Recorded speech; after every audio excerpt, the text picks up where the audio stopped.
It's 2:59. We'll convene here in just a moment. And now it's 3 o'clock. So I would like to call this meeting of the LCCMR Subcommittee on Strategic Planning to order on Wednesday, June 26th. We are meeting in a hybrid meeting in room G23 of the Minnesota State Capitol with also some members that are online. And we're also streaming on YouTube. So with that, I would ask the clerk or the staff to call the roll. Albrecht. Here. Green. Here. Green here. Hanson. Here. Hanson here. Her. Heinzman. Here. Heinzman here. Langseth is excused. Reese is excused. Alternate member Peichel. Present. Peichel present. Madam Chair, we have 5 present. Thank you. So we have a quorum of our 7 members. And just as a reminder for what the committee has been up to, we've been working through the strategic plan and we've agreed on a mission and vision statement. We've agreed on 7 goals. And now we're in the midst of identifying what are the strategies within those goals that we think are important to call out. And to that end, staff provided a poll for us to respond to on each goal to ask us what kind of strategy do we think is should be listed under each goal. And so today we're going to review the results of that poll, as well as staff has been working on incorporating comments from that survey and poll into the existing strategies that we are working from, which were adopted in 2019. And so I think because of the timeline and short turnaround really for staff to get all that work done, we're probably going to work through the first through 3 goals that staff have been able to work through and incorporate those ideas for strategies and categories within the 3 goals.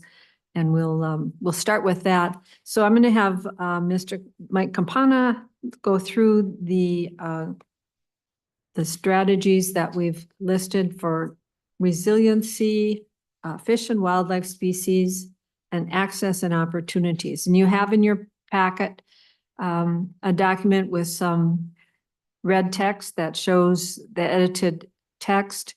So I'd like to have you follow along. Mike's going to go through the first goal, resiliency, and go through all the strategies listed, which I think are about 8 or 9.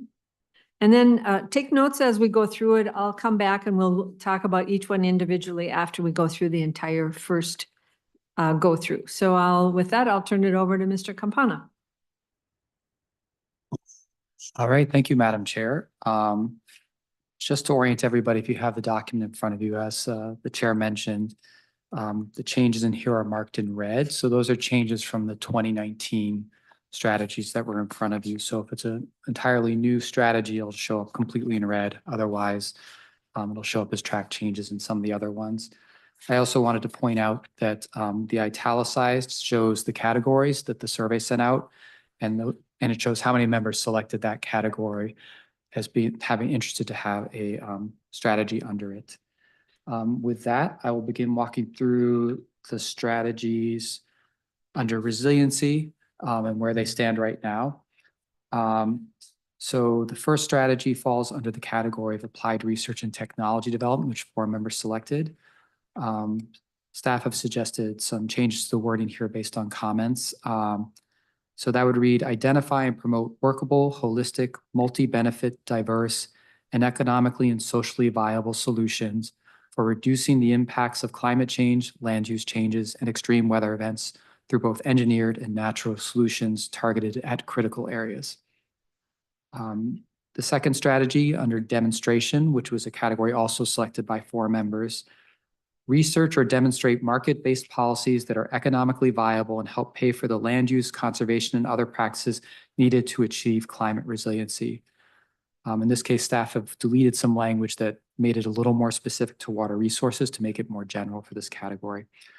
The third strategy, there are no changes right now, would be to use public open space to demonstrate climate change adaptation, mitigation, and prevention. The next category under this goal would be education, awareness, and outreach. Once again, 4 members selected this category. Based on the member comments, survey comments, staff developed 2 potential strategies under this category. Broaden understanding of effective climate adaptation management practices among private landowners. Develop collaborations and networks to share and learn about innovative and effective strategies. I'm sorry, that should be innovative, not innovate. Moving on to the next category. The next category was planning, which 3 members selected. We have modified the language of the 2019 strategy a little bit based on member comments. So it now reads, support the development and implementation of local climate resiliency and adaptation plans that address landscape and species resiliency. The next categories I've grouped together since they all deal with implementation, and 2 members selected those categories. So those are implementation, acquisition, restoration, construction. And once again, staff have developed 2 strategies under these categories based on member comments. The first one is protect and restore wetlands, forests, prairies, and other critical systems. Oops, that's once again a little mistake there. Habitats should not be there. So protect and restore wetlands, forests, prairies, and other critical systems that enhance biodiversity and provide multiple community resilience benefits. And the next one would be implement land and water management practices that enhance ecosystem resilience to climate change. The next category was monitoring. Once again, 2 members selected. In this case, staff have not suggested any additional strategies, nor was there any suggested by the members. The next category was coordination and collaboration. Once again, only 2 members selected. So no strategies have been developed there. The next category is basic research. 1 member selected this one, and there was an existing strategy from 2019 that we felt fell under this category, and that would be compile existing research, identify gaps, and develop research to quantify land use and land cover changes in order to identify restoration and protection needs to achieve resilient natural systems. And here staff have suggested 1 change to make it more consistent with the goal. So that concludes all of the strategies currently under the goal. Minnesota's environment, natural resource, and communities are resilient in the face of climate change, land use changes, and extreme weather events. Thank you. So to the committee then, are there any comments or suggestions on the first one under applied research and technology development? Number 1, identify, promote workable, holistic, multi-benefit, diverse, and economically social viable solutions for reducing the impacts of climate change, land use changes, and extreme weather events through both engineered and natural solutions targeted at critical areas. Representative Hansen. Thank you, Madam Chair. And just looking at the, in the context we're in of adapting the 2019 input. So 5 years ago, and we've had the discussion, and I think just both on this one and on the other ones with the strategies, staff has done a good job of kind of breaking them into subject or content areas, like categories. So I like how you've done the research, demonstration, education, planning, and that. I think that is easier for future members of the commission to understand, and also for applicants to understand when we're looking at and preparing RFPs. What I would maybe suggest, and I'm going to make a couple of points because I'm going to have to leave early, and I'll try hooking up by Zoom, but we have, 7 members of the strategic planning, is that correct? Yes. So, clearly 4 out of 7 is a majority, and 3 is, depending on who all voted. But when there's certain strategies that only have 1 or 2, they're not very broad support of the strategic planning committee. And as we go through various goals, we have some strategies where there's a heck of a lot of strategies, and a lot of them are means or methods to achieve. They're not a strategy. They're a process or a tactic, I guess. Would they be a tactic to implement a strategy? So, Madam Chair, I would maybe suggest at a minimum, we take those both in this one and the future of 4 and above, and I'm open to having maybe 3 and above members, and just cut it there on each one of them and include if the strategies have that support to include them. And then, particularly with this one, I do like the wordsmithing that the staff have done based on our input last week. And I did look ahead in general, and the first ones you have more wordsmithing, the last ones there's not very much. So I think when staff is providing the language, it looks pretty good, particularly for those items that are 4 and above. So that's my suggestion. I'm not making that as a motion, but I think if we're bringing forward as a subcommittee, let's make sure we're bringing something that most people agreed with, rather than if it's just 1 or 2 members. Oh, excuse me. Yes, thank you. Senator Green. Thank you, Madam Chair. I don't necessarily disagree with that. I would tell you that I didn't fill this out. I read it through about 3 times.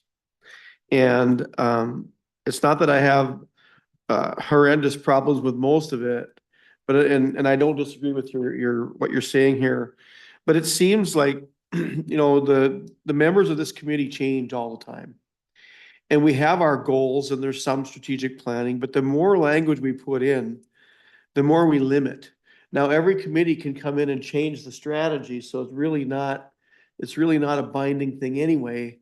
But it just seems like the more we put in, the more we're limiting on what we're going to be able to spend this money on.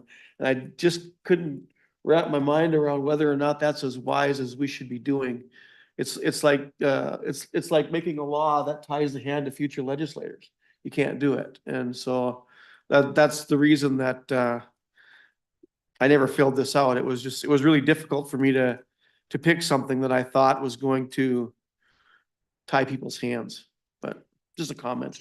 Okay, well, thanks both of you for that comment, because I tend to agree that cleaner and less is more.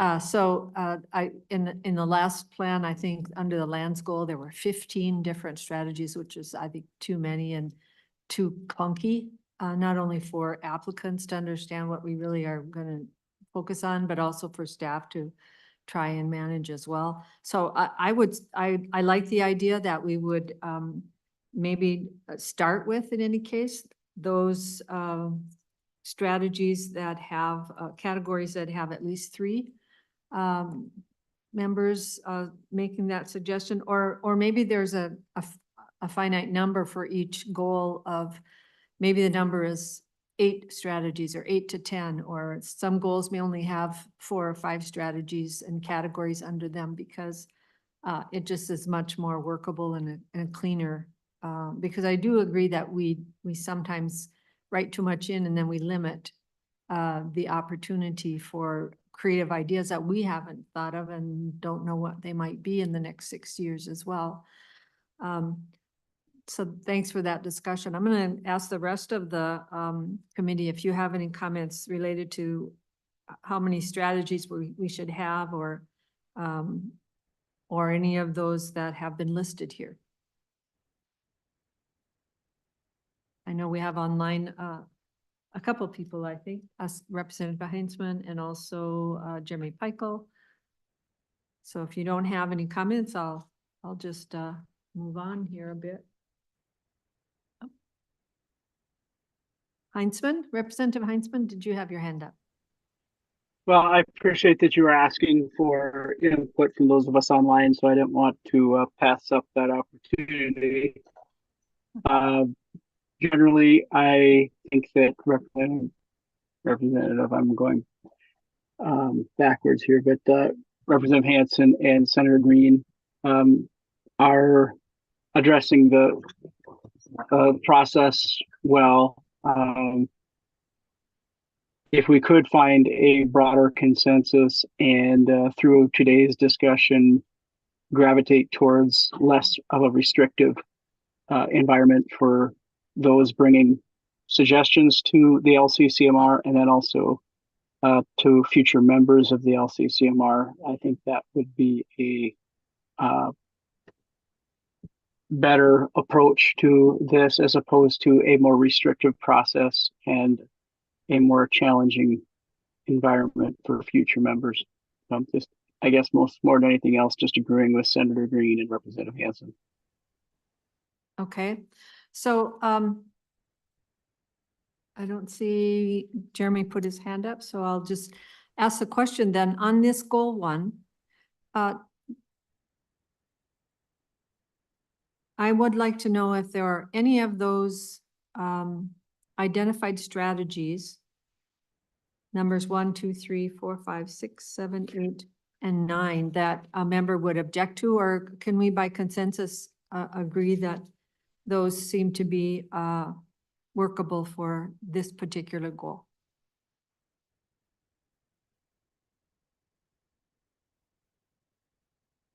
Senator Green. I think because there's so many, and because I think they're redundant, I would probably at first go back to, let's take the ones that the majority of the people picked, and then move on from there, instead of adopting ones that, you know, not many people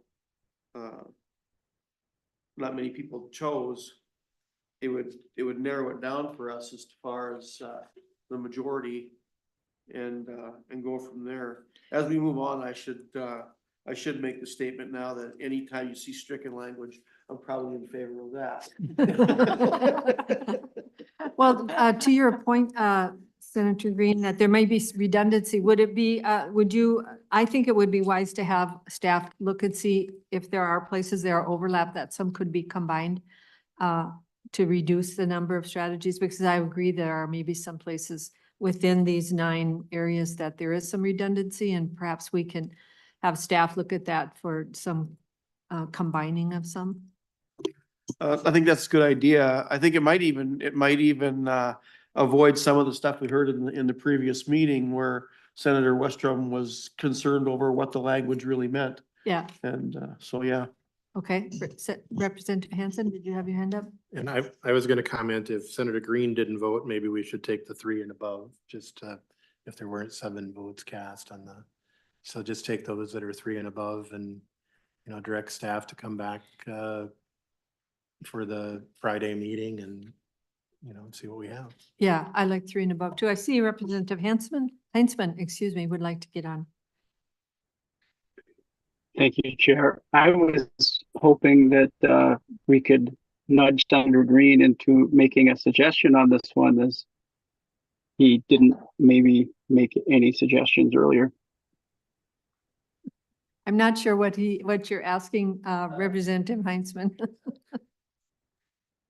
Madam Chair, I'm simply talking across the table to see if I could nudge Senator Green into making a recommendation since he's here, even since he previously hadn't.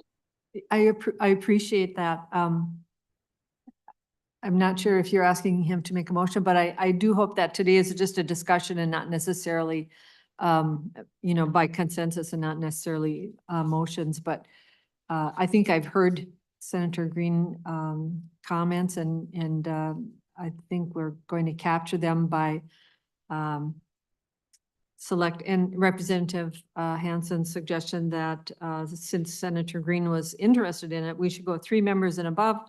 And then that, so 2 things, that we look at those strategies that are 3 members and above, and also that the staff look at what's presented here in this goal for any redundancy. And we'll try to be clean and mean here with this strategic plan. Does that mean what you're suggesting, Representative Heinzman?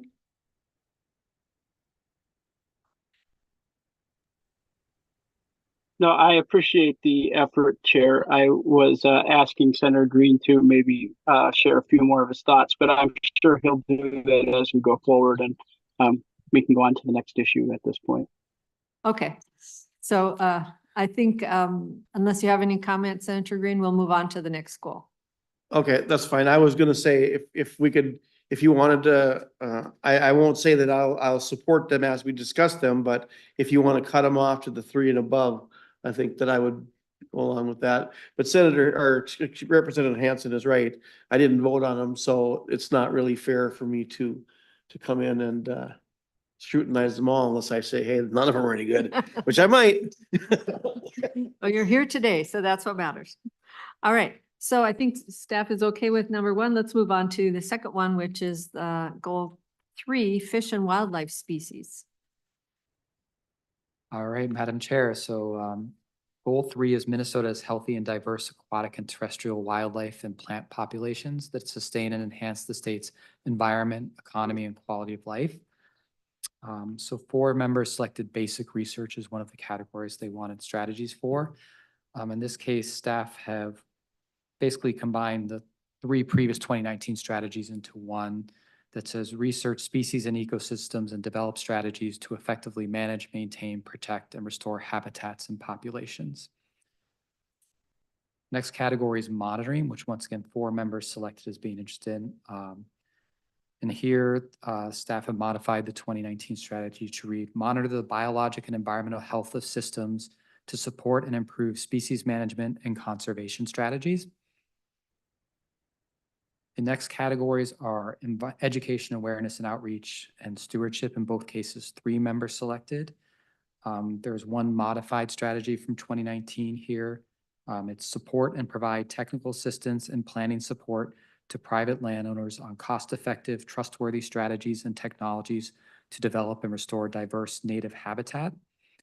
And there's also a new strategy based on member comments, promote public awareness on the importance of diverse wildlife and plant populations through comprehensive education programs. The next category is once again that sort of implementation category. So in this case, 4 members selected restoration, 3 selected implementation acquisition. There are currently 3 strategies, or actually 4 strategies under this section.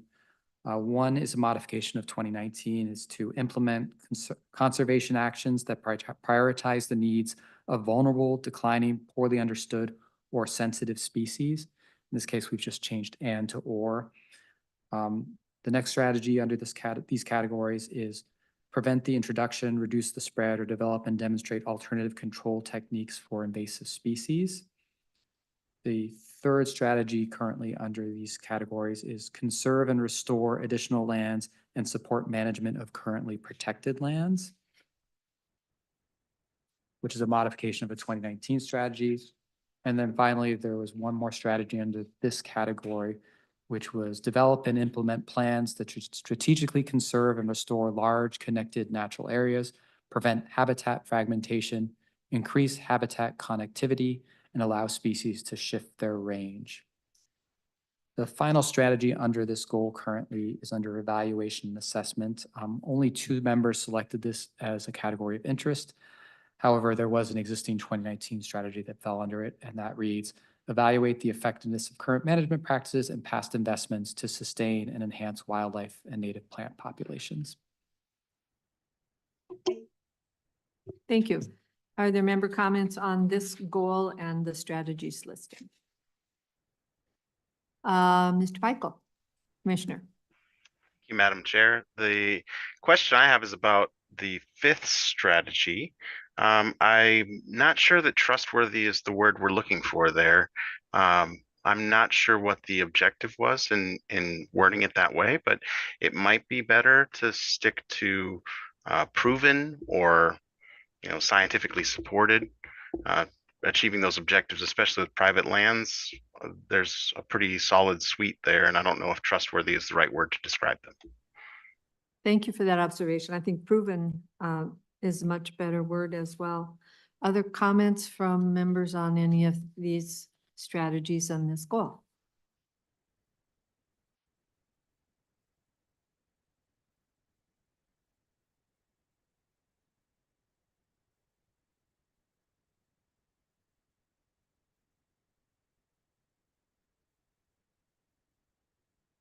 I think what you did under the first one, basic research, is to combine those into one. Some members the red is committee members that made suggestions and you combined them into one. Is that what happened there? In this case, because there were 3 strategies essentially from 2019. Oh, I under this, see. We did our best to try and consolidate that into one strategy to limit the number, since it felt like in this case that it could be done pretty easily. I would agree. Yeah, so good call on that, I think. Any other comments on this goal? And there again, I think continuing our goal of using 3 and above. The question I have then is that last one, evaluation and assessment. Do we want to keep that in there simply because it was already in there before? And it seems to be an effective strategy.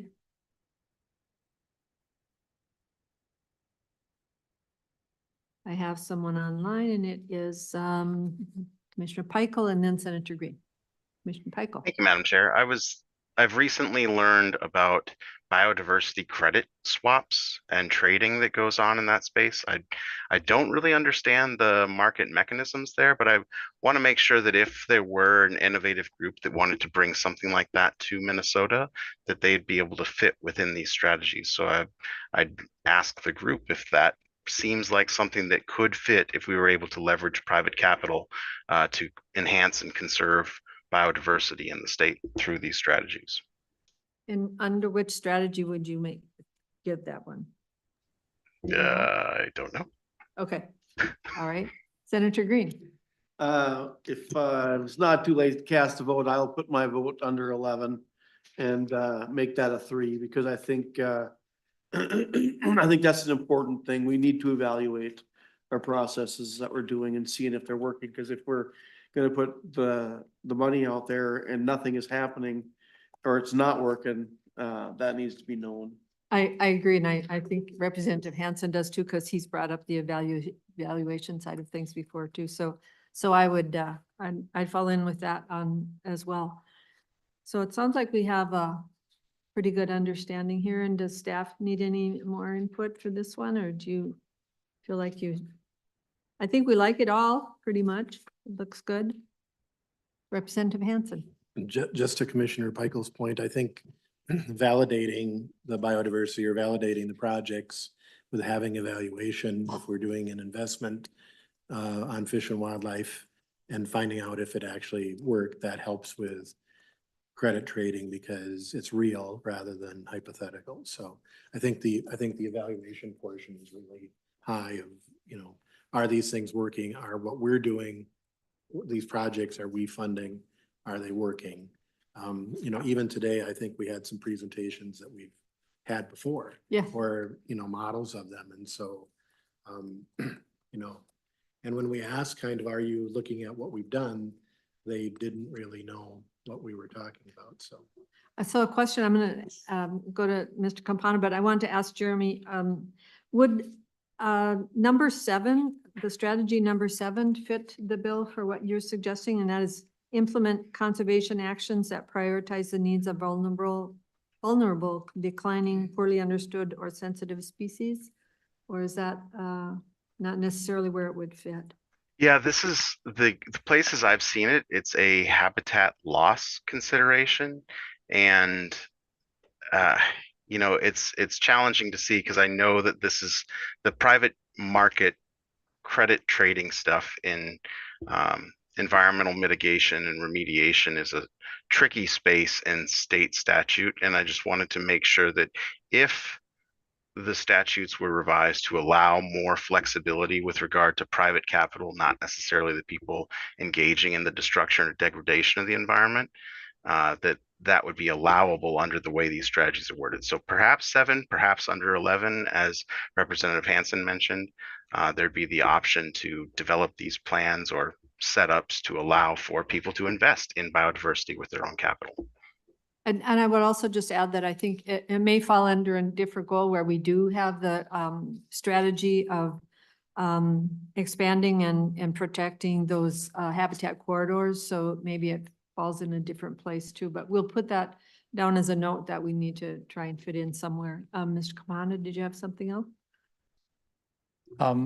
Madam Chair, yeah, I would just say under this strategy, I think strategy 7 could be modified slightly to encompass that, but I think you're also correct that what we'll see once you see the other strategies under the other goals is there will be some goals, strategies under like, for example, the land goal, which could probably be under the fish and wildlife goal as well, but it just happens to be housed under the land goal. And it, because with issues like habitat, it probably could go under either one, and it'll just be making a call where it seems to fit better, but it might encompass something like Commissioner Peichel is suggesting.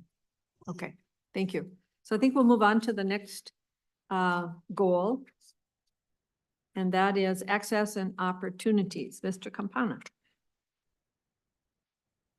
All right, Madam Chair. So goal 7, just as a reminder, is all Minnesotans, especially young people, have access to and take advantage of opportunities, including culturally relevant and innovative connections to the lands and waters of Minnesota.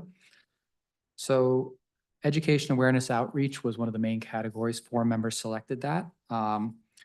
There were 2 existing strategies from 2019 under this. We've combined those 2 into essentially one strategy, which is provide evidence-based, hands-on, and engaging curriculum, programs, and outdoor environmental events to bring a diversity of students and adults to outdoor experiences. We've also added 2 additional strategies based on member comments.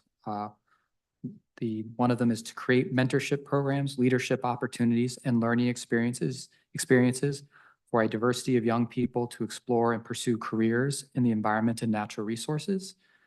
And the second one, new strategy option, is to enhance environmental education initiatives by integrating diverse cultural perspectives, experiences, and partnerships that foster environmental stewardship in all communities. Moving on to the next category, which was construction, which 4 members also selected as being a priority for these under this goal. We have modified slightly the wording of the existing strategy from 2019.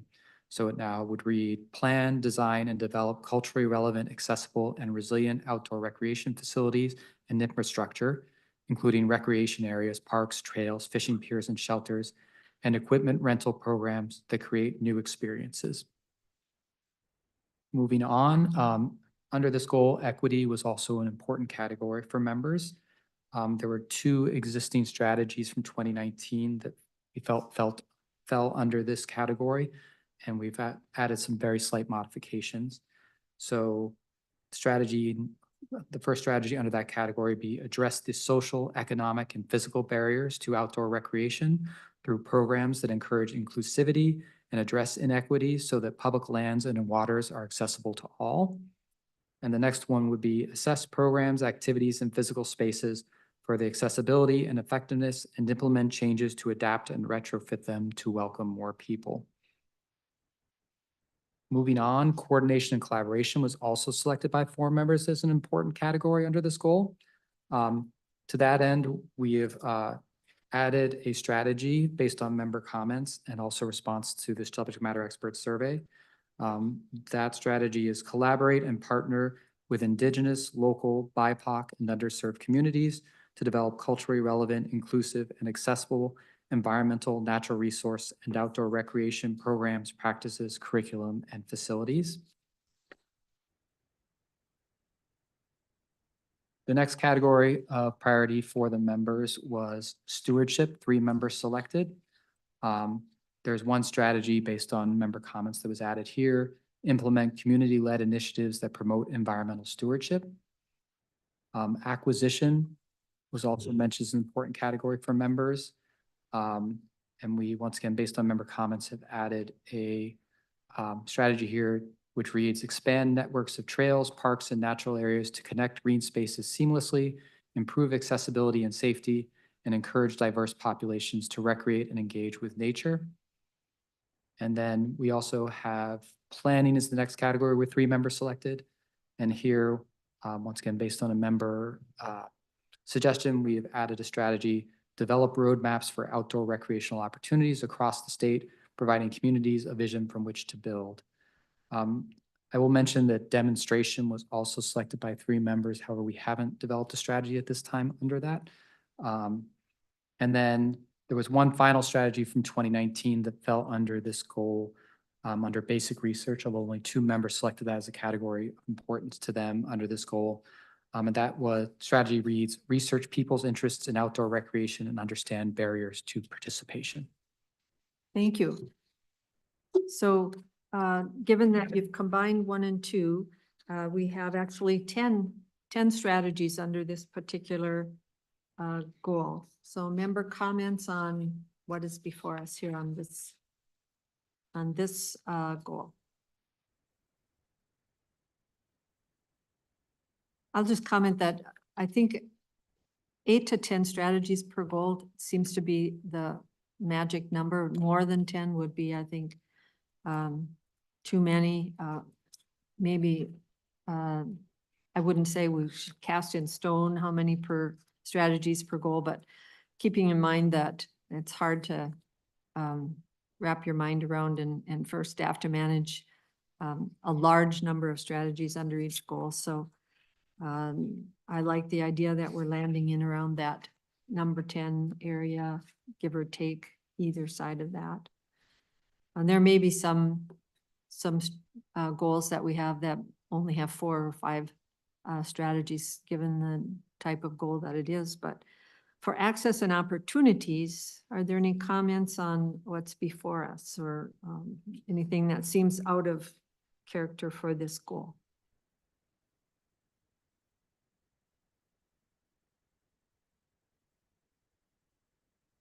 I don't see anybody commenting, so I think that's a positive, and we'll suggest that staff has done a good job there as well. So I appreciate that. Do you want to just talk about the rest of the goals here that we haven't had a chance to either edit and combine and improve those strategies that we were given from 2019, or add any additional ones based on the survey? I think we do agree that having 3 members select a strategy is probably a cutoff. And so trying to find a strategy for each of those is probably a positive. But Mr. Campana, do you want to comment on the work for the rest of the goals? So Madam Chair, yes, I think what'll happen now probably is based on the comments we've heard from you at this meeting, and also the comments from the previous meeting regarding when we discussed these strategies. What staff is going to do is we're going to concentrate on the categories where more than 3 members selected is important. We're going to work on trying to make sure that the strategies are worded in a way that is broad and inclusive, since that seems to be important, and also limit the number of strategies, and come back with you next meeting with some language there. Right, so you'll clean up the ones that we just looked through today and come back with somewhat something more finished, and then you'll bring us new information on the last 4 goals. That is correct, Madam Chair. Okay, any comments or questions for staff or for the chair? Mr. Senator. Thank you, Madam Chair. I'm just gonna quickly reiterate the fact that I think that there's too many in general. Yeah. I was looking through it and it looks like, I seen only one that had 5 members, which means that any one strategy that we're putting here, unless I didn't get them all in, the most we could do is 4 members. So probably not a great deal of support for having a whole bunch of them anyway. And so as we go through, after you narrow these down, there are some things that that I don't like about some of them, and that's why I didn't vote for them. I mean, the only one that I got close on was the implementation. And when I filled out the survey twice, implementation was on there twice, but I didn't send it in because I don't know what the implementation is. You know, and so anybody could have their idea of implementation, and it could be what I've seen a lot with some of the projects is that you get the study and maybe I'm not diligent enough to go in and find what they came up with, but it's not really obvious. So what do you get on implementation on a study? You don't get anything really. So there was some issues with a lot of those things. But as we go through, I just want to comment that I think 10 is too many. on a strategy. I would rather have it, I would rather have the goal a little more open-ended so we can sit around this table and discuss the issue and decide here. And then when we're not here, the next people can do the same without being limited. And that's kind of redundant, but there you are. Thanks for those comments. I think, I'd like to just suggest that if the strategy is not listed, if we had an application that met the goal, I don't think it's limiting necessarily that a particular project would be limited by not having it specifically called out in a strategy, but maybe staff wants to comment on how the strategic plan is used to guide the application process and you know, how we review projects. Madam Chair, I'll take a stab at that and Okay, maybe thank you, Mr. Director Nash Campana. might want to chime in as well. I think the way this works is strategic plan essentially gets defined or translated into the RFP, and the RFP contains priorities for funding. However, I think the way it's up to the commission, those might be the priorities of the commission, but that doesn't mean the commission isn't necessarily open to other proposals that may be submitted outside of those priorities. And certainly the commission considers every proposal that is submitted. And I think that's generally how it has worked, but Director Nash may want to correct me on that. Ms. Nash. Madam Chair and members, I think that's true, that it's not necessarily limiting. When staff are conducting our reviews, we are though prioritizing projects that directly address the priorities in the RFP. That is one of the evaluation criteria, is fit with the priorities. So when you see our scores, that's what we're looking at. Right, and that's we're gonna, in a future meeting, we'll be talking about the process and the RFP process. So that might also be an opportunity for us to weigh in on you know, how we feel that's going, meeting the goals of the strategic plan. But your point is well taken. I'm with you. If we could get it to 8 strategies each goal, that would be, I would be in a happy place there, but we'll see. We'll see how it looks when it all shakes out. Did you want to comment on any of the additional goals any more than what we have, or are you open to having, if members look through the materials we have here and we think of a goal or a strategy that might fit in well, would you be open to having us send you information or not? Yes, Madam Chair, we have, all the suggestions you send are very, very helpful, and we do our best to try and incorporate them, even if it's just taking a word and making it incorporate it into one of the strategies, because we feel like that will help encompass it. So yes, it's always helpful to get suggestions back from the members. It makes it easier for us to hopefully put something in front of you that actually reflects what you're looking for. Okay. Unless there are any more questions about the strategies discussion, we'll move on to the next item on our agenda. Would that be anybody? I don't see any hands up. So the next item that we're going to talk about is the second item that we're going to talk about are the LCCMR goals and strategies. And to that end, we have a presentation, I believe. So in your packet, you should have, or should have a document that is a PowerPoint and some slides.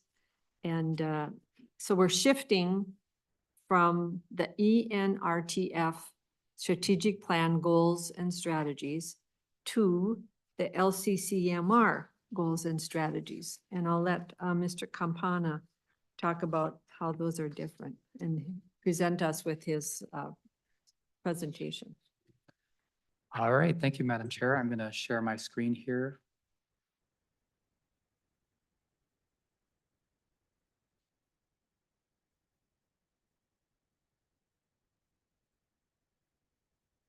All right, hopefully all of you can see this. Madam Chair, as you mentioned, we are transitioning here from ENRTF goals and strategies to LCCMR goals and strategies.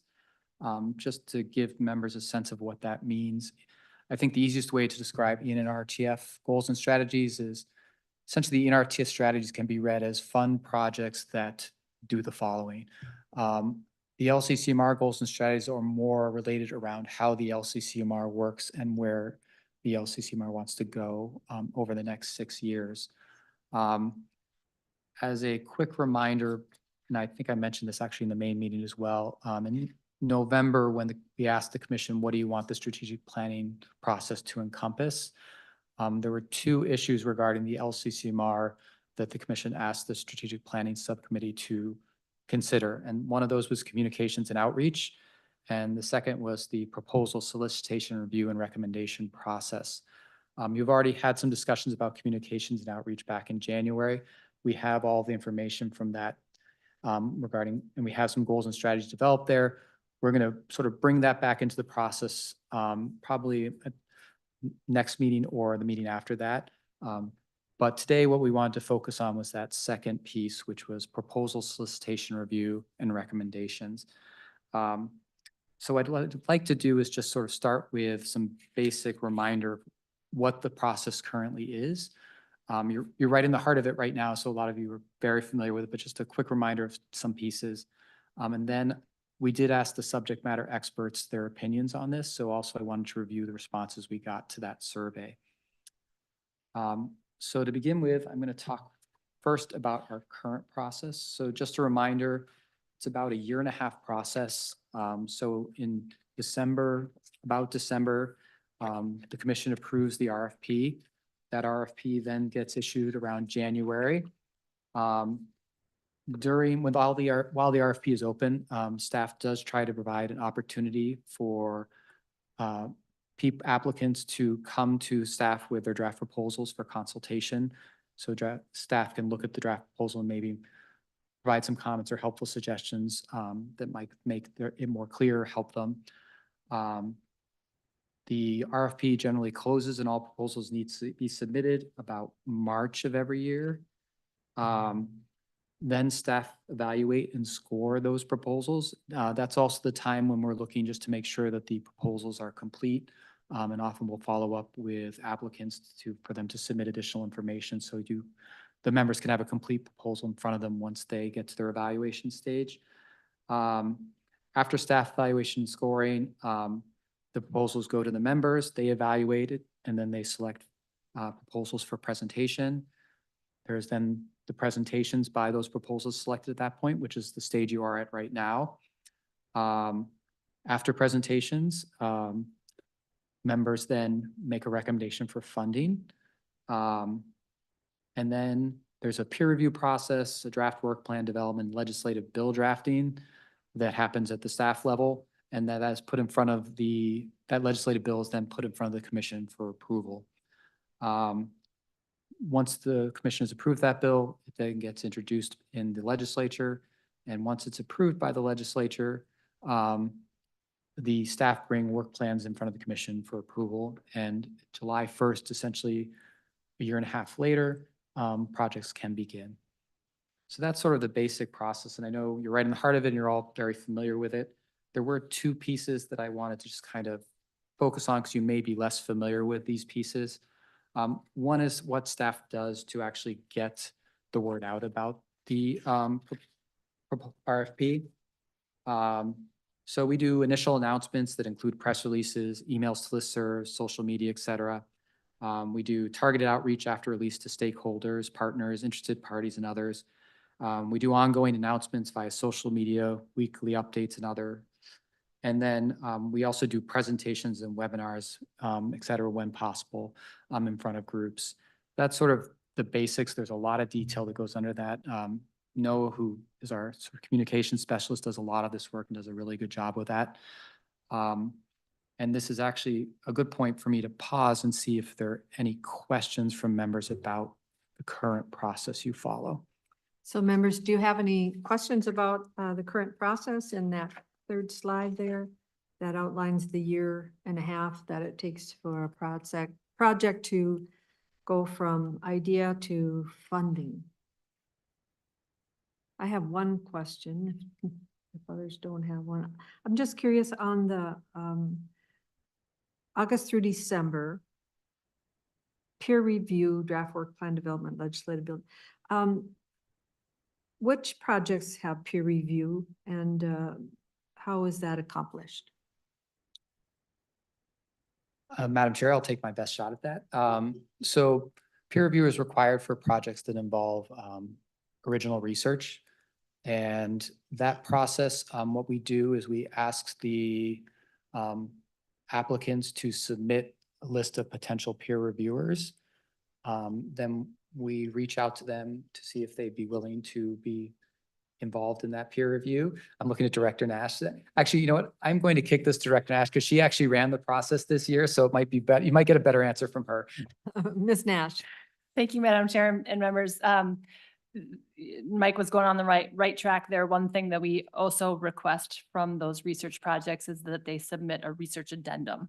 And so whereas the proposal is really directed, to a lay audience, for all of us, the research addendum is really directed towards a scientific audience and goes in much greater detail about the methods and approach and specific outcomes that those projects, research projects would undertake.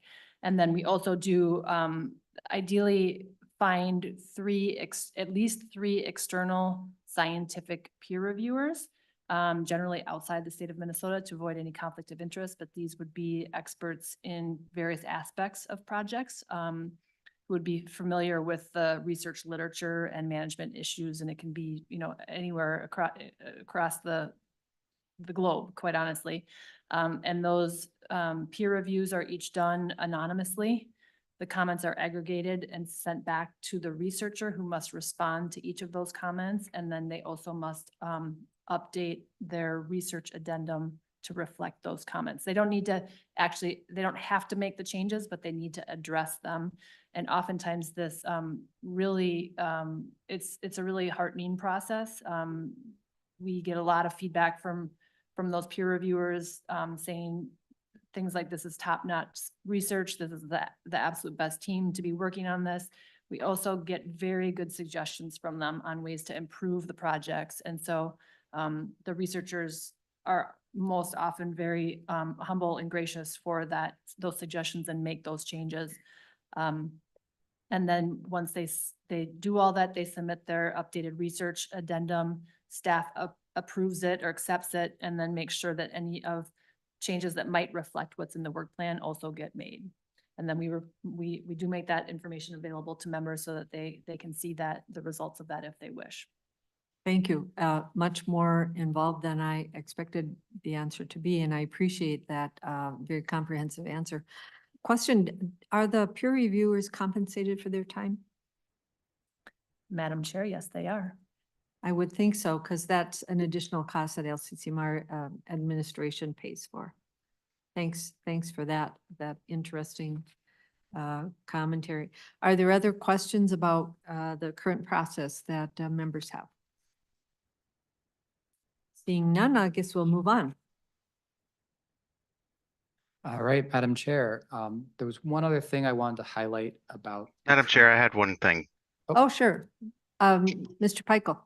Thank you. I was just curious if we had the opportunity to restructure some of this, have staff in any way either seen friction in the process that could benefit from a shift in timing, or have applicants generally complained or griped about a certain part of the calendar that could benefit from a rework?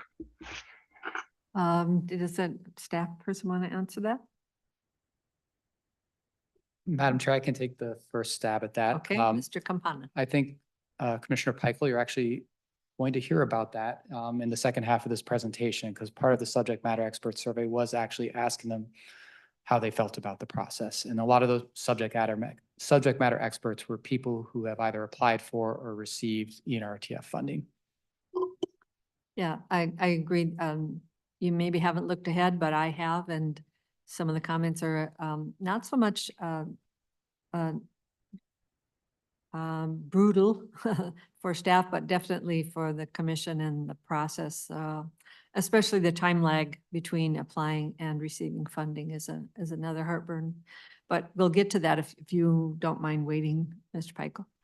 Works for me. Thanks. Oh, okay, thanks. Any other comments or questions? So we'll move on, and you wanted to highlight one more thing in the process. Yes, Madam Chair. I just wanted to remind everybody about the evaluation criteria. Director Nash mentioned that when we were discussing the RFP priorities. But these evaluation criteria are actually established in the current strategic plan, so I thought it might be just good to quickly go over them. So there are 10 evaluation criteria that the LCCMR uses to evaluate proposals. The first one is funding priorities, how well the proposal responds to RFP funding priorities, and that's the one Director Nash just mentioned earlier. Second evaluation criteria is multiple benefits. Does the proposal propose to deliver multiple benefits to Minnesota's environment and natural resources? The third criteria is outcomes. Does the proposal identify clear objectives likely to result in measurable, demonstrated, and meaningful outcomes? The fourth criteria is knowledge base. Does the proposal contribute to the knowledge base or disseminate information that will benefit other efforts? The fifth criteria is extent of impact. So will the proposal result in broad, long-term impacts of statewide, regional, or local significance? The sixth criteria is innovation. Will the project employ or demonstrate innovative approaches to more effectively and efficiently solve specific environment and natural resource issues? The seventh criteria is scientific technical basis. Does the project or proposal reflect current scientific and technical knowledge, standards, and best practices? The eighth criteria is urgency. Does the proposal address an issue for which immediate future action is urgent and critical to avoid undesirable consequences? The ninth criteria is capacity and readiness. Does the proposal demonstrate capacity and readiness for efforts to be managed and completed in timely, accountable, and effective manner? And the final criteria is leverage. Does the proposal leverage collaborative partnerships and additional efforts, resources, and non-state funds? So I just wanted to remind all of the subcommittee members about those evaluation criteria and also point out that these are contained in the current strategic plan. Thank you. Comments from members on the current LCCMR evaluation criteria? And just before we go to anyone who has their hand up, is this something that we're going to tackle and review as well? Is that part of our strategic planning review? Madam Chair, I believe that is at your discretion if you'd like to have that be part of the discussion. Okay, I personally think that they're quite comprehensive and well done, so I'm not interested in doing that so much, but any comments from the committee on these current evaluation criteria?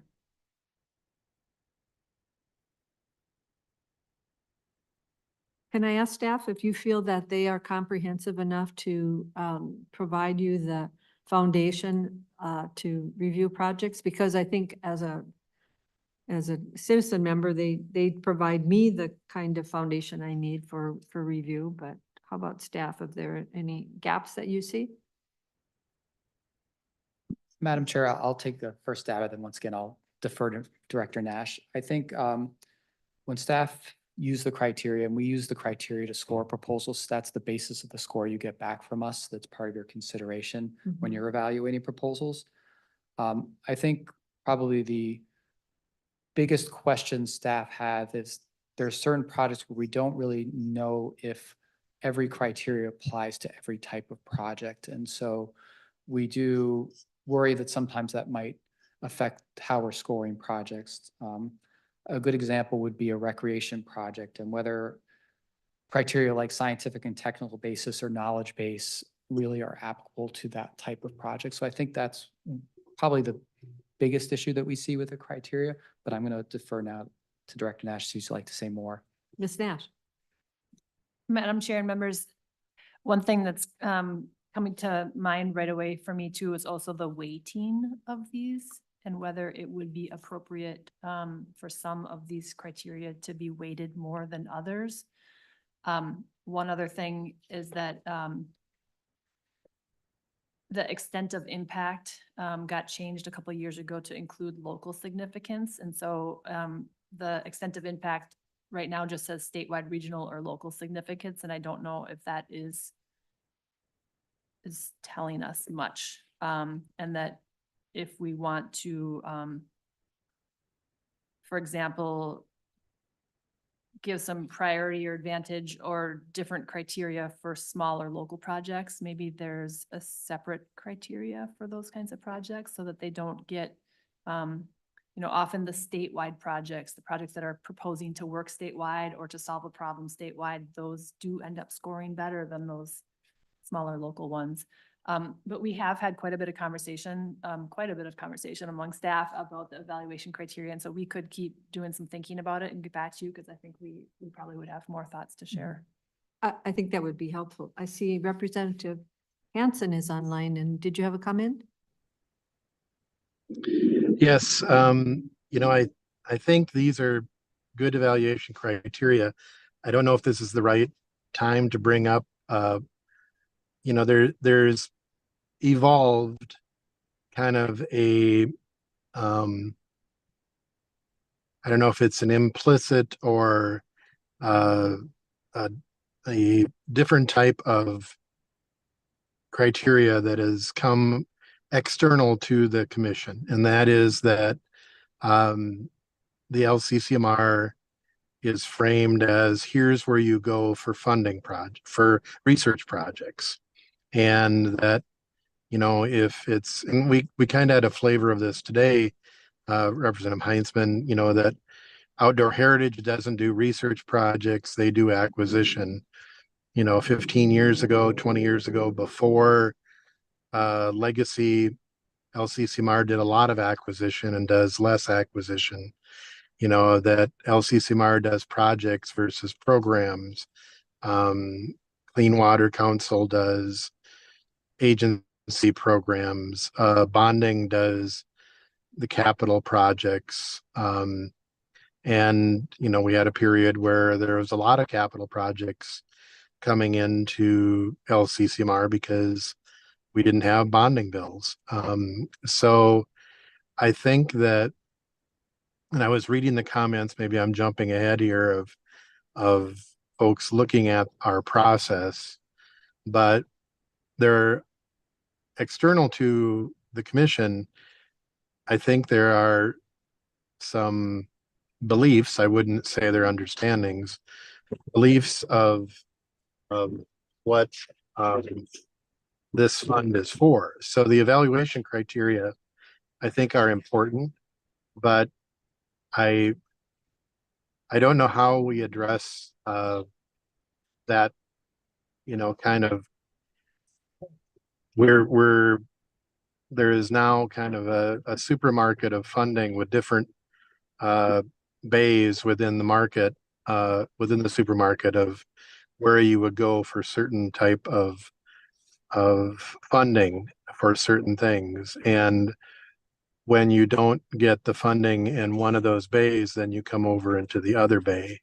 And so we see people wanting local projects that may not be getting them anywhere. And as these funding sources mature, there tends to be, I'll just call it stakeholder gatekeeping as to, well, you shouldn't be applying here, you should be applying there.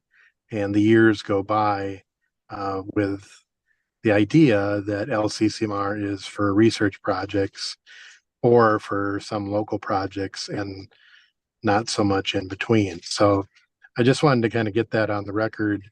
I think we need the evaluation criteria to say what we are evaluating on rather than what the stakeholder perceptions about what the fund should be. Thank you. Other comments on the current LCCMR evaluation criteria?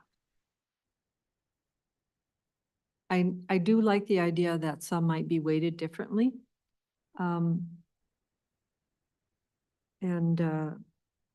you thinking that would be depending on the size of the project or the location of the project or the type of application, Ms. Nash?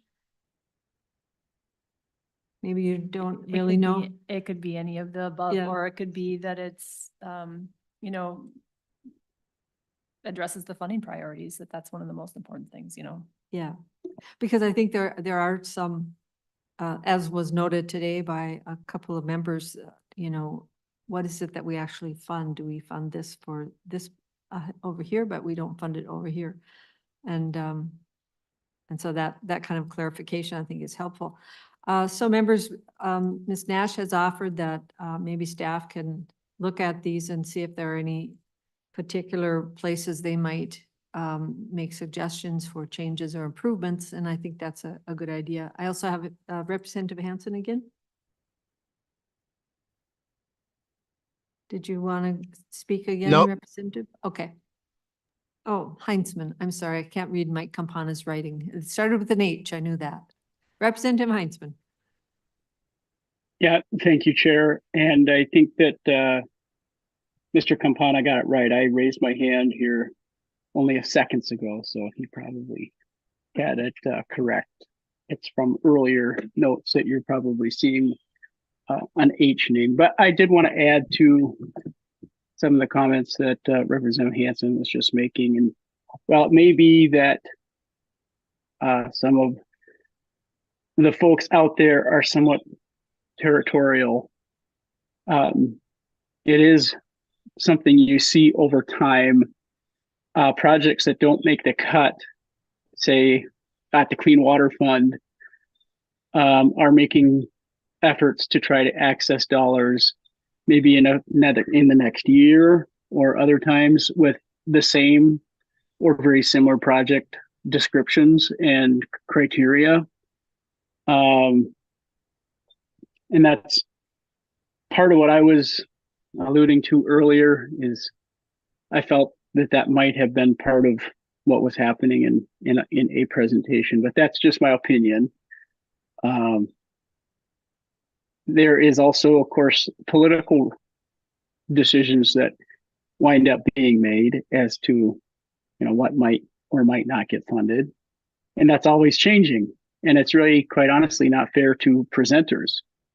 And Representative Green and I have talked a little bit today already in the previous discussion as to maybe a wish by some, and it's a lot of this we're discussing going back to 2019 and what was quite honestly rejected and not accepted is now coming through in this process, which is kind of interesting. To tie it all back together, just I believe have a better outcome if we're less staff driven in terms of deciding what projects based on what criteria.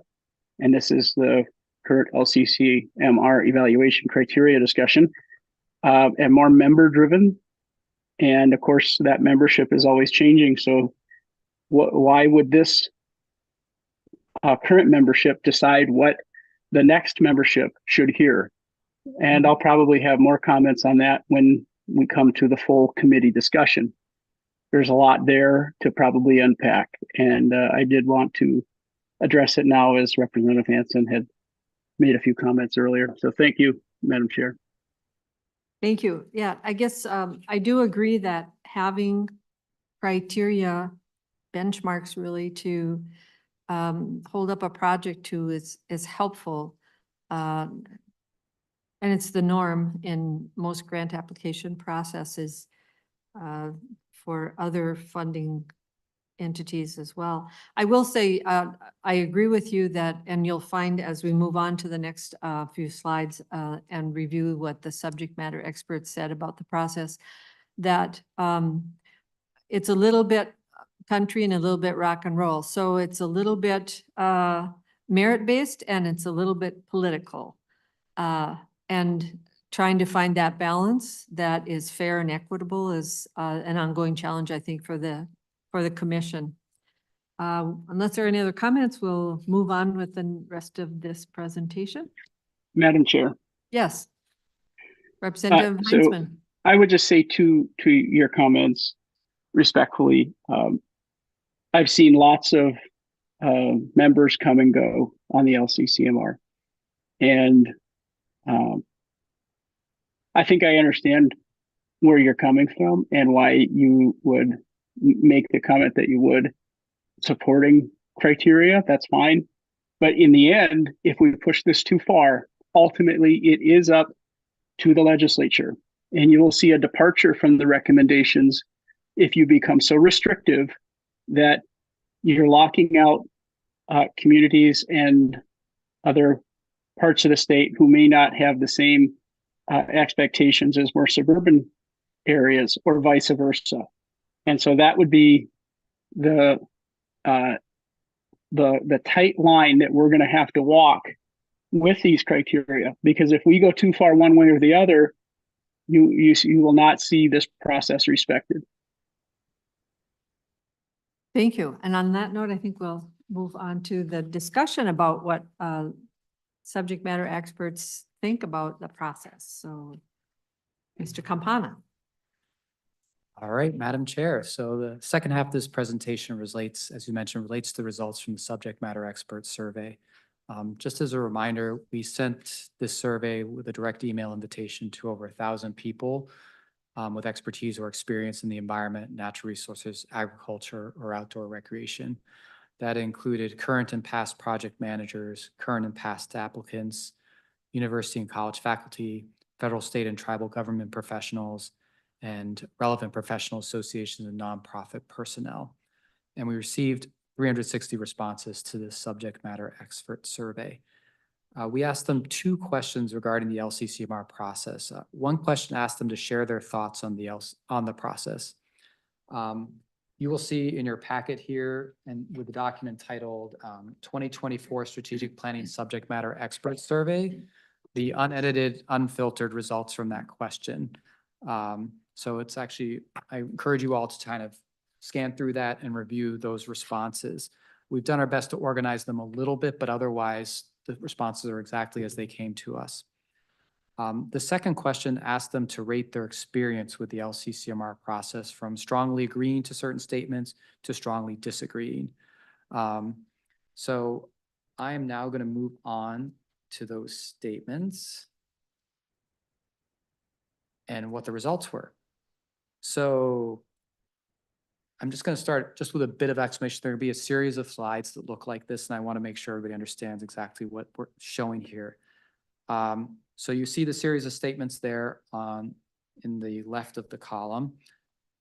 And then there's the whether people strongly agreed, neither agreed or disagreed, disagreed or strongly disagreed. And then there's a weighted average column. Just so you understand, the weighted average is kind of the final summary of overall feelings on a statement. So 1 is strongly agreeing, 5 is strongly disagreeing. So essentially numbers between 1 and 2 summarize that overall for that statement, the people who responded felt strongly agreed or agreed with it. If you're in the low 2s, there's still generally agreement. Once you get past about 2.5, you're starting to drift more where there's a little more less favorable viewpoint of that statement. The other thing we've tried to do is, for those of you who can see it, we've tried to highlight in darker colors when there was a higher percentage of people who responded under that particular point. So with that, I'm just going to walk through quickly this first slide of the results of this. So I've ordered these in terms of most favorable to least favorable based on the subject matter expert survey results. So staff were flattered to see that LCCMR staff are helpful and easy to work with, was the statement that experts most agreed with. Second was LCCMR staff does a good job in notifying potential applicants that funding is available. Third was it is clear what projects are eligible for funding from the ENRTF. Fourth was completing and submitting a proposal to the LCCMR is reasonably simple and straightforward. And fifth was once funded, project reporting requirements are clear and straightforward. The last 3, we start to drift more into that less favorable range. So those were the LCCMR's process from proposal submission to fund availability is timely and efficient. 6th was the LCCMR process for recommending funding from the ENRTF is fair and transparent. And finally, the least favorable statement was, it is clear how the LCCMR evaluates and selects projects to recommend for funding. I have a few more specific slides that breaks this down a little bit, but I'm going to pause and members want to ask any questions or have any discussions regarding what they're seeing here. Thank you. Any questions on the results on that first slide with the chart? Senator Green. Thank you, Madam Chair. You know, what, I looked through these before, but I didn't really know exactly what they were, but, I'm always a little suspicious of these, and I'm not gonna give kudos to the staff or take anything away. That's not what the statement's about. But because you're because you're taking these from people that actually have interest in this, I mean, they're getting money from it. Some of these things that I'm looking at through here, it's like maybe they didn't think they got enough money, or maybe they didn't get their whole project done. But we're giving out a lot of money here. And I don't think that there's cause for them to be negative, because without this, they'd have none. And so I don't know if I really take a lot of stock in this survey, sorry, but Thank you. I think you sent it out. What was the response of the 1,000 that you sent to? Was it 300 or 20% or? Overall, we had 360 responses to the survey. So that's pretty good.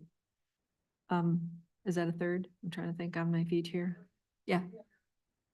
A third or so. And it wasn't, I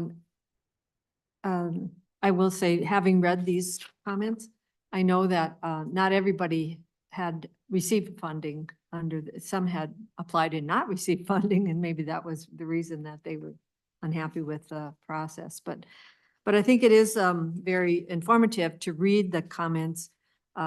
It's nice to have the data sort of aggregated into this nice chart so we can kind of get a sense of what the overall feeling was. But reading the raw data is also very informative. So if you get a chance, to do some bedtime reading, it's kind of interesting. Any other comments on this first slide that we're seeing? I have one. Oh, Representative Heinzman. Did you have your hand up? Thank you, Madam Chair, but that is my mistake. I apologize. It's lowered now. Okay. Representative Hansen, did you have your hand up? Yes, I did. I think, these responses are fairly accurate. I mean, it has been a very frustrating process. This year was an anomaly where we had the proposal run solo and run early, and was an accomplishment compared to the end of session. So, and there are people who may not have received projects in there, but the system worked this year, and I think it worked the year before that, except we got put into an omnibus bill. And so I'm sure for people who apply, it's frustrating. And this and the other questions, I think the thing that's hard to, again, I'll go back to the supermarket of public funds. We have more funds now where people fill out a simple survey and then they go into first come, first serve or randomized grant applications and they receive money. But this is constitutional money. It has criteria. We're trying to do the strategic plan here, and so it has a higher threshold where we have to meet the will of the voters who have passed this in terms of the Constitution. And it's not just a check, it's not just a check for a project or a proposal. And I wish there was a way where we could condense the period between filling out the RFP in March and receiving the money July the following year, but that's kind of how the legislative process works. And so unless we've got some other way of maybe, you still have to have legislative appropriation, and as it is now, the legislature meets in the spring, and that's when it considers things. So I think it's a pretty fair representation and not surprising. There are conflicts and controversy, and they sting more when you don't get your project. Thank you. let's move on to the next slide, which is, does the LCCMR do a good job of notifying potential applicants? Yes, so Madam Chair, the next few slides break down each of these statements and looks at sort of how the impression may change whether someone's received funding from us or not received funding from us, or whether they're affiliated with certain groups, just to give a little more finer detail. And I'm going to present them essentially in the order of the process, just so you know that's how they're presented. I will also just say, and I meant to say this, is related to what Rep. Hansen was indicating. We don't know if people's impressions were formed 5 years ago, 10 years ago, or last year. We don't know that. And to Senator Green's point as well, we don't know why they have these impressions. So first moving on, the LCCMR does a good job in notifying potential applicants that funding is available. And I'm just going to quickly, as I said, we have this broken down by applied for funds, yes, no, received funds, yes, no, and if they're affiliated with academia, essentially universities and colleges, local government, state government, or nonprofits. I will tell you that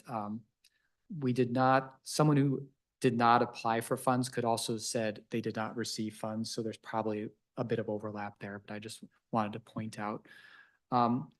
When staff looked at this slide, I think the biggest takeaways we saw here was that respondents who had not applied for or not received LCCMR funding had a less favorable impression of whether the LCCMR does a good job in notifying potential applicants. And that to this statement, the impression was generally favorable across all those sort of groups, whether it's universities, colleges, local government, state government, but it was slightly lower for the nonprofits. So those are the kind of the takeaways we had from this slide. And I can keep moving forward, or I can stop it what's your preference, Madam Chair? I think we'll just keep moving. And if someone wants to interrupt, please just do so. Go ahead. All right, so the next statement in the process was, it is clear what projects are eligible for funding from the ENRTF. Once again, looking at this slide, respondents who had not applied for or not received ENRTF funding had a less favorable impression, and the impression was generally favorable across those groups, but slightly lower again for nonprofits. So that was the general takeaway on this. So still, Can I just comment on this one? Yeah, the nonprofit, 60% agree that it's clear. So I'm surprised at that, because generally they're not as well informed as the state, as government and academic. So that's interesting. Sorry to interrupt. that's fine, Madam Chair. So moving on to the next statement, completing and submitting a proposal to the LCCMR is reasonably simple and straightforward. This is another one where generally respondents had a more favorable impression if they had received or applied for LCCMR funding. And in terms of looking at the group affiliations, once again, the responses were generally favorable as well, but there was a fairly large gap between respondents from academia versus other groups. So it does seem that at least respondents coming from universities, colleges do find our completing and submitting a proposal easier than maybe respondents from local government, nonprofit, and state government. But once again, it's still they were generally favorable even in those groups. Mm-hmm.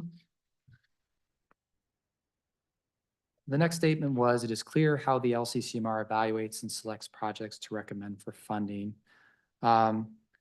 This is one where, once again, this was one of the less favorable statements, as you saw in the first slide. So across the board, the impressions were less favorable for this statement, but particularly for nonprofits and universities and colleges.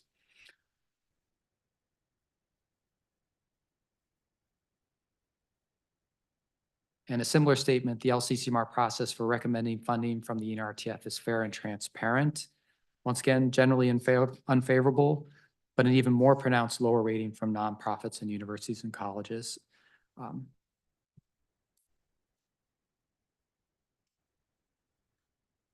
And then the statement, LCCMR staff are helpful and easy to work with. Here we see generally favorable ratings, but the highest ratings from those who have applied for or received funds or those affiliated with academia.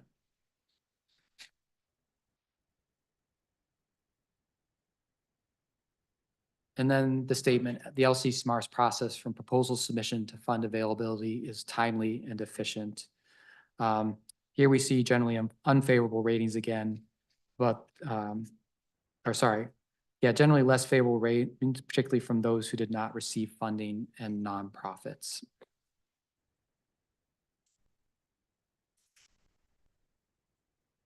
And then the final statement, once funded, project reporting requirements are clear and straightforward. Here, we only took the data from those who had actually received funds. In general, the ratings were favorable, but once again, nonprofits indicated the most issues with this statement. Madam Chair, that's the conclusion of this presentation. Thank you. It looks like there are three of the questions in particular that people are somewhat neutral on, or in other words, they didn't say they strongly agreed, but they didn't say they strongly disagreed. They took the easy middle of the road selection, and that was so almost a 2.8 and more, pretty much on the weighted average, so almost a 3 out of 5. It's clear how the LCCMR evaluates and selects projects, so maybe some work to do there.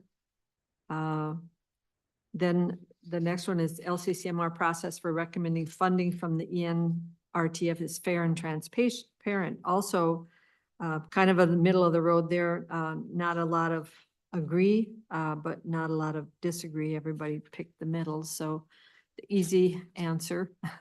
And then finally, the last one, I noticed that we have a lot of 2s, 2.4, 2.79. LCCMR's process from proposal submission to fund availability is timely and efficient. And I think if we read through some of the comments, we'll find that people say their lag is too long, or it's a barrier for them to be able to apply, because often it's not something that they can manage that 18-month time frame. Other comments from the members, Senator Green. I just have a question because I'm probably just thinking about this wrong, but on the weighted averages, is there, this is telling us, I'm assuming how many people there were on those averages that filled this out. Do you have numbers on those? So let's say, what is the number of nonprofits? If you had 300 and some, 360 or whatever it was, applicants that were returned, how many of those were from nonprofits? That would give you a number, because if 3 nonprofits sent in, Yeah, then 47% is not a very high number, I guess is what I'm getting at. right. It could be somewhat misleading. Yeah. Yep. So if it's a 1, then it's strongly agree. And if it's up to a 5, then it's strongly disagree. So that means that 3 is right in the middle. But I get your point whether that a few number of a certain affiliation could sway the Right. weighted average. So, and you might not have those now. I just, there's something that popped into my head. I'd like to know how many. So if you have it, shoot it off to me. And if you don't, I'll survive too. Mr. So- Campana. Senator Green, I will get you those exact numbers, but I will tell you that in general, we had about, I think, 35 to 40 respondents for like nonprofits reflected here. There actually were a number of other groups with affiliation. For example, tribal groups, federal government, private, but those numbers were so low, I didn't feel like it was appropriate to provide those numbers.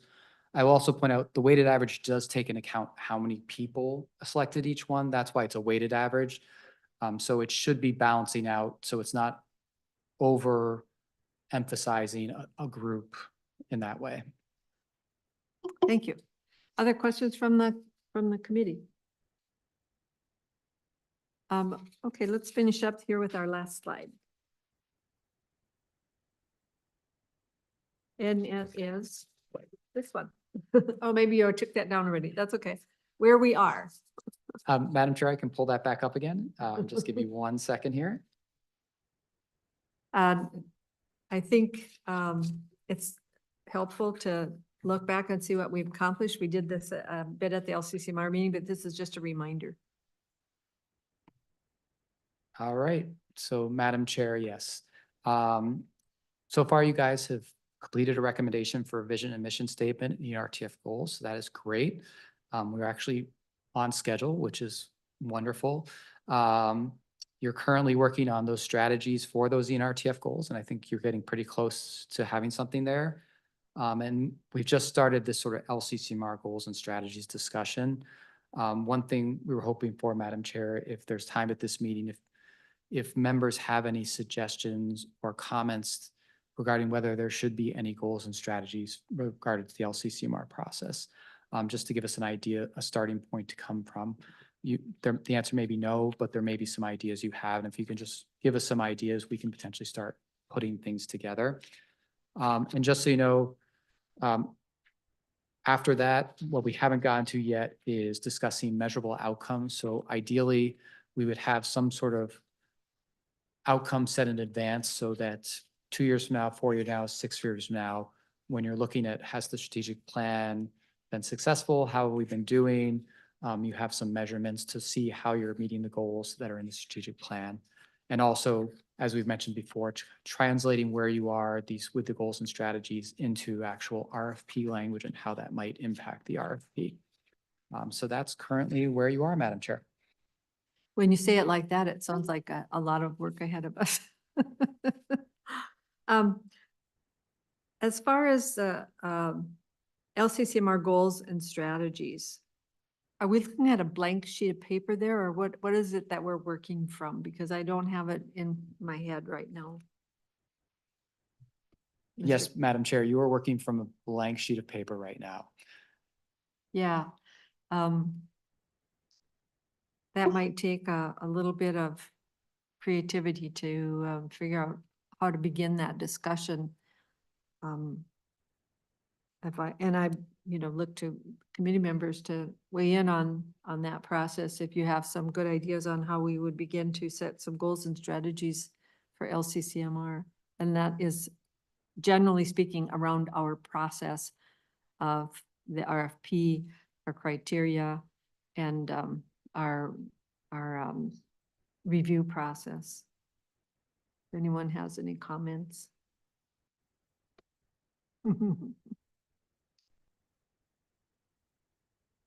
I know it's 4:35 on at the end of a long day, so I'm not surprised there. I also like the idea that we would have some measurable outcomes, so that we would put those into the strategic plan so that we could review. At the next review, we could look and see, okay, here's what we said we wanted to accomplish in the next 6 years. It would be helpful to be able to look at those from the past one. I don't think there were any measurable outcomes in the current strategic plan. So maybe just ask committee members to think about that, what those measurable outcomes might be for the strategic plan. And maybe it's number of projects funded, or I don't know. I'd have to think about that a bit myself to figure out what that would be. So I'm not sure I have anything to offer to staff for the in-progress LCCMR goals and strategies. Anyone else on the committee? Senator Green. I think the measurable outcomes is something that does need to be discussed, because it could be different for everyone, because a measurable outcome to some would be how many projects were funded, but that wouldn't cut it with me. No. I want to see something that was done. And if we funded, any project, a monitoring project, for instance, I want to know on paper, what they found out. And I would like to have it compared to, what is acceptable and what is not. I think that's important. A harder one might be, when we're funding, students on field trips. You could have numbers, but what is the outcome? I mean, so those would be harder, but when we're doing stuff for data, or a real, what I would call a real project that actually is physically accomplished something like a stream restorations or such, I want to know, because, and if there's not a measurable outcome, then hopefully there would be something in the process that says, you got money and you didn't accomplish anything. I think that we're going to put you to the back of the list. So. Thank you. And we also might look to our criteria for measurements for example, were we able to fund projects in all regions of the state, for example? Might be something that we could think about. And were we able to fund research that increased the knowledge base and understanding of natural systems or something like that? You know, so I think we might look to the criteria to give us a leg up on how we could set some measurable outcomes. Representative Heinzman. Thank you, Chair. Just expand on Senator Green's comment and mention a question asked a number of folks as they have come to this committee and other committees. Well, not this subcommittee, but to the LCCMR. And we want measurable outcomes. And I'll just use an example where I don't believe we're getting measurable outcomes.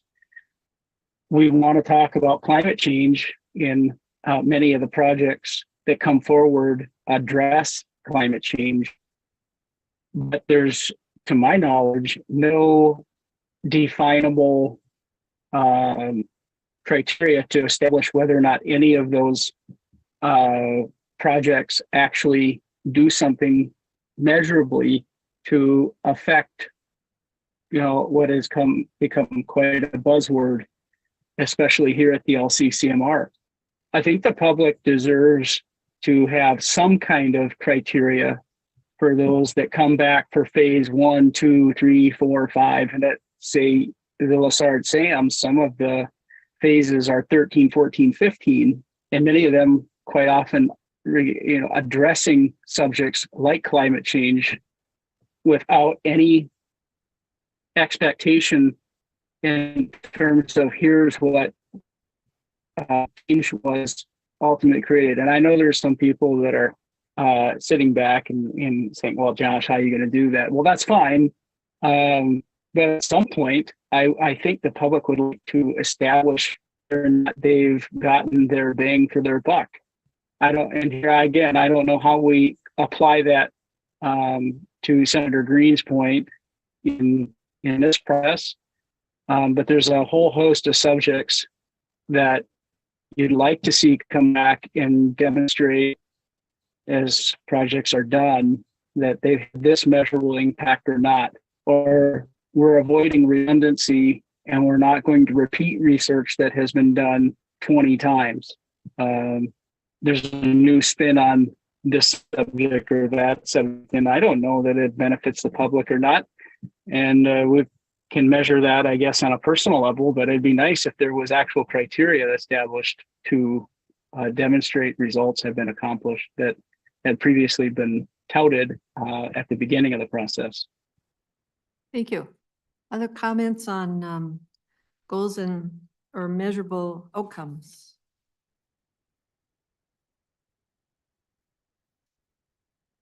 Seeing none.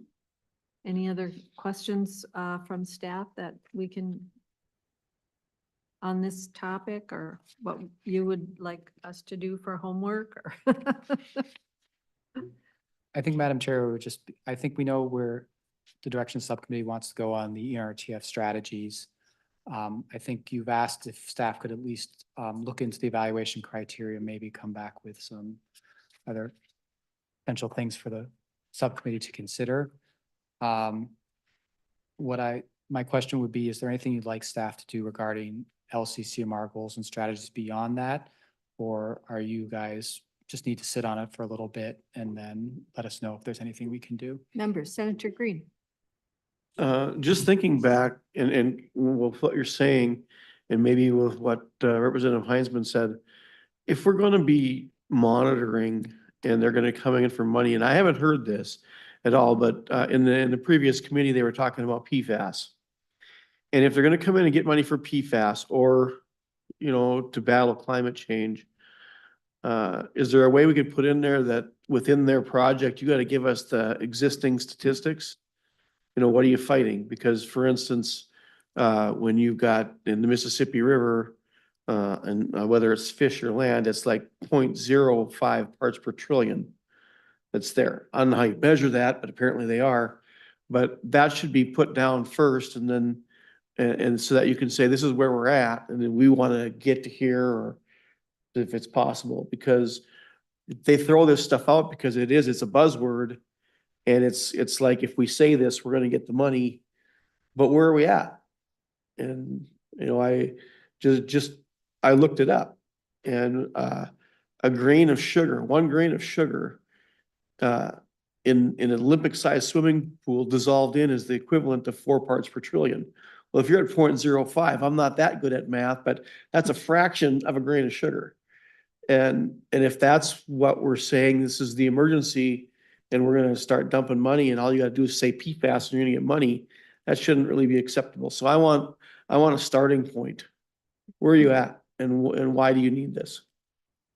Thank you. I think to your point, and Representative Heinzman, maybe what we're talking about is that we have a measurable, that one of the things that we can review as an evaluation is that funding projects have shown a measurable positive outcome or measurable change in a particular one area or another, reduction of this, or maybe it could be an additional wetlands, or a reduction of stormwater runoff, or it could be any one of those kinds of things. So I think one of the things that we could talk about as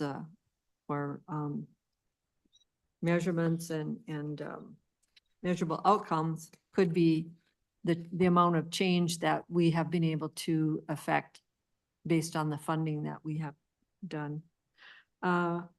Representative Heinzman. Here again, I'd be super open to your thoughts, Madam Chair, and other members today. But it'd be interesting if this is already being developed.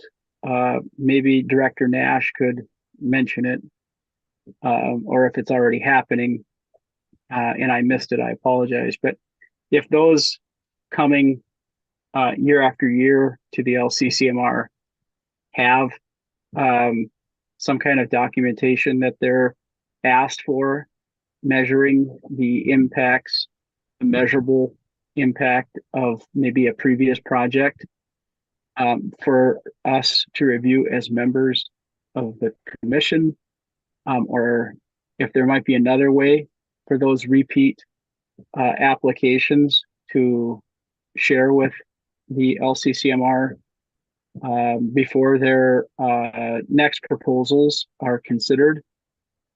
And then that's very possibly already available and I missed it, but if it isn't there, it might be something to add to criteria. Thank you. Did you have any comment, Ms. Nash? Mr. Chair, or Madam Chair and members, I have a few comments. One is that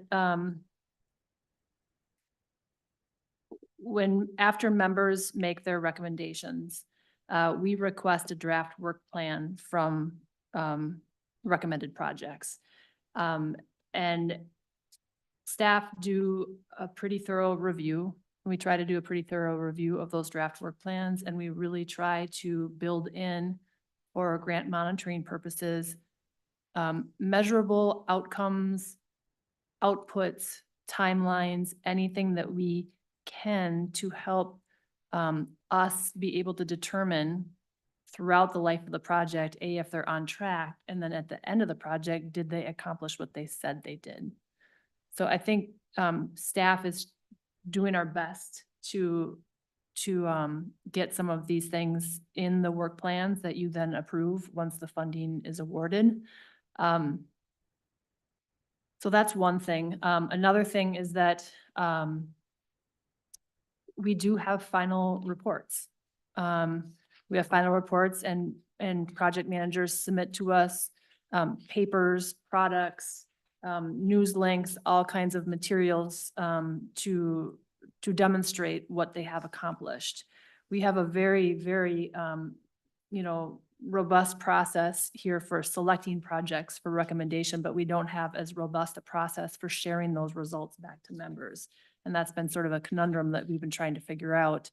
You know, we have 5 days here of 126 presentations. Do we do that on the tail end too, when these projects are completing, to give you all presentations?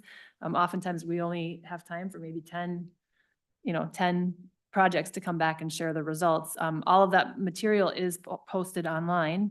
And we do try to work with our communications to get that, the word out about those results, and sharing in our weekly update. And we do have plans to expand that effort. One other thing I want to mention, and I'm kind of going a little out of order, but with the work plans, one thing that we have been talking about on a staff level, and I want to give great credit to Mike Campana, because this is one of the projects that he dove into when he came on board, was trying to figure out, are there kind of a set collection of metrics and outcomes? Given the projects that we fund, are there some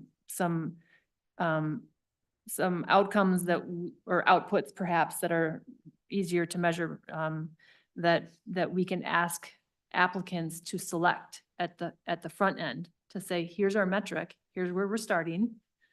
You know, you choose, presenter, what that metric is from this list here, and then we're going to ask you to report on it at the end. And so I think if members are looking for a list of some, he's done quite a bit of work that we could, I'm putting you on the spot, Mike, but I think that we could bring those forward to members to take a look and see if those are the kinds of things that you'd like to include in the proposal and work plan final report process. Thank you. Does that help, Representative Heinzman? Thank you, Chair, and thank you, Director Nash. That does help, and that does. I think you know, as I'm hearing you describe some of the many things that staff is working on to try to make sure outcomes are available for members of the committee and the public to evaluate. I guess I certainly appreciate all those efforts. And if there is something, Director Nash, that maybe you feel could be helpful, you know, either to you or to the members, that the next batch of applicants need to do, to those that are coming again to the LCCMR, and I'm just going to use the LCCMR frequency of seeing applications from, say, like the University of Minnesota or from DNR as the example. There's lots of those that are frequent flyers here. And if you look at the portions of the budget that go to those two subjects, it's pretty significant. If there's some criteria there, Director Nash, or to, you know, I'm asking anybody else that we might need to add, you know, I'd be open to that as we're discussing those kinds of things today. And I'll leave it there and listen to see if anybody else has any thoughts. Thank you. Ms. Nash, did you want to make any comment? Madam Chair, I just wanted to thank you for those thoughts, Representative Heinzman, and I think we would really like to share some of this work that we've done and get members' input on it. So thank you for that opening. And I'll look to Mike to figure out how to fold that into the process here, if that's the direction that the commission wants to go. I just also wanted to say that there were some laws passed in 2023 that are require an evaluation of projects at the end of the project. And we are currently waiting for the Office of Grants Management to come out with some potentially standardized evaluation criteria. And some of that is about what is accomplished, but it's also about reporting, accuracy and timeliness of reporting, some other criteria that aren't coming to my mind. But so this is something that we are working towards, and thinking that we will have to, at least on a staff level, figure out how to how to do some of that evaluation. It's also required that that evaluation be made public, be posted on a public website. So we have some things to figure out, and it does seem like things are maybe converging here where we have some opportunities. Thank you. So any other comments on the idea of measurable outcomes or LCCMR goals and strategies? Seeing none. Is there anything else on our agenda for today? No, Madam Chair. Oh, the minutes. Yes, we Oh. haven't adopted the minutes yet. I missed that on our agenda, didn't I? Sorry, jumped right over that. So we have before us the approval of the minutes for June 20th. Is there a motion to approve? I guess I'll move this. Senator Green moves the minutes. All in favor, say aye. Aye. Oh, actually, do we have to do a roll call? No, not on minutes. Online, do you have any nays for the minutes? Hearing none, the minutes are adopted as presented. And is there any public testimony? All right. With that, I will call us.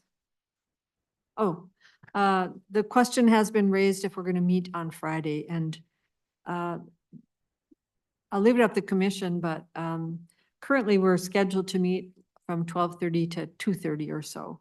And given the amount of work ahead of us, I think we should meet, but I will just remind us of what we asked staff to do, and that is to clean up those strategies under goals, the first 3 goals that we reviewed, and provide some additional information for the last 4 strategies. So would that be what we would review on Friday if we were to meet?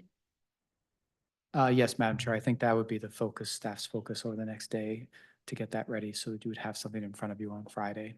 So we could maybe check that off our list of the strategies, if the goals and strategies, if we were to meet on Friday. And so I would prefer that we would get that out of the way, but members, is there any comments about whether or not you can meet on Friday? I don't see any. I think we'll meet on Friday after our regular morning meeting from 12:30 to 2:30 or so. All right. And just a request to the members that when you get the email from Mr. Campana, you open it up and you read through it. So you're prepared for a very quick discussion on Friday afternoon, because it is the 28th of June, and those of us driving north are going to be in the midst of all the 4th of July traffic. So the sooner we get on the road, the better. All right. With that, we will call ourselves adjourned. Thank you.